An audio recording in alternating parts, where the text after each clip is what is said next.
يعرف مربع الجربة الواقع شمال شرق منطقة حصن بن عطية بمديرية خنفر بمحافظة أبين بأنه المربع الأكثر نشاطا من حيث التوسع العمراني، حيث شهد هذا الحي الذي بدأ تشييده منذ 20 عام تقريبا شهد حركة غير مسبوقة في البناء وفقا للمعايير الفنية المعتمدة من هيئة أراضي وعقارات الدولة. وفي الوقت الذي لا يزال فيه الحي يشهد المزيد من البناء والتوسع العمراني، تزداد حاجة الساكنين إلى ضرورة توفر مشاريع البنية التحتية، صرف صحي، كهرباء ومياه. ويمثل عدم وجود مشروع للصرف الصحي العقبة الكبرى أمام ساكني المربع الذي تقطنه حوالي 300 أسرة تقريبا. ويقول الشخصية الاجتماعية المعروفة بالمنطقة الأفندم ناصر سالم العزبي إن الناس بحاجة ماسة لمشروع الصرف الصحي تجنبا للأمراض والنزاعات المتكررة بسبب البيارات ومشاكلها، مناشدا الأخ مدير عام مديرية خنفر والمجلس المحلي التحرك والنزول إلى المربع لمعرفة احتياجات ساكنيه من مشروع مجاري ومياه وكهرباء.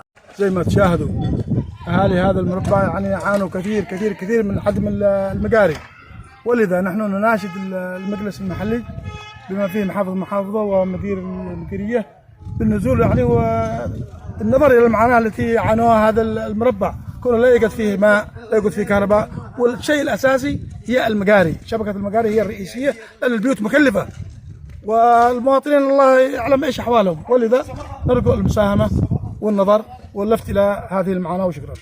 ويواصل مواطني المربع في حديثهم عن احتياج السكان لمشروع الصرف الصحي لتجنب السكان الإصابة بالأمراض. ويناشد المواطن فهد علوي الصوميطي الجهات المختصة بضرورة الإسراع لتوفير مشروع مجاري للحي، مبديا استعداده للمساعدة والمساهمة من أجل تنفيذ المشروع. ويؤيده في مناشدته المواطن طاهر سرحان. والله احنا بحاجة المجاري، يعني احنا معاناها بالمجاري، يعني بنينا بيوت هنا والمجاري ما وصلها للشارع الثاني اللي هناك. احنا مصلحين حفر جنب البيوت رغم انها قريبة للشارع ولكن ما في وش نصلح. احنا بحاجة للمجاري، يعني احنا مستعدين نتعاون اللي يطلع علينا. بسم الله الرحمن الرحيم. احنا نعاني من عدم وجود مجاري، وكل واحد حفرته جنب بيته وملوحه وسبخ، وهذا يؤثر على صحة الناس والبعوض وكل شيء. نحتاج إلى مشروع مجاري من الدولة ومن المنظمات. المواطن نصر أبو بكر مقيبل سرد حكايات من المعاناة التي يعيشها أبناء المربع منذ سنوات طويلة. أطلب أول مرة المجاري والماء لي 4 سنين وإحنا ننقل على الحمير بالقرب من مسافة حوالي تبعد 20 كيلو على الأقل هكذا. الماء جنبنا احنا هنا بس، لكنهم مش يمدوا لنا ولا احنا ندري كيف نعمل.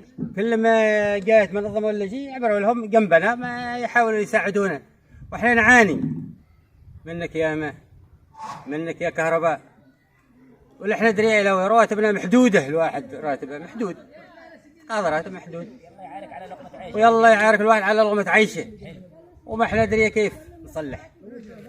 نطلب من الجهات المختصة على الأقل مساعدة وفي دعم في المشروع حقنا، على الأقل في مشروع المياه، مشروع الكهرباء. شوف الكهرباء حقنا، شوف منين، شوفها كلها شبكة، شوفها حتى هنا شوفها. أيوه شوف الكهرباء ها، شوفها من عود لا عود. صحيح صح حقي هذا حق جاري، شوفها مترين منه، مترين الواير منه طوله مترين، حوالي 200 متر ترتين كامبات. صحيح طوله حوالي 200 متر طوله.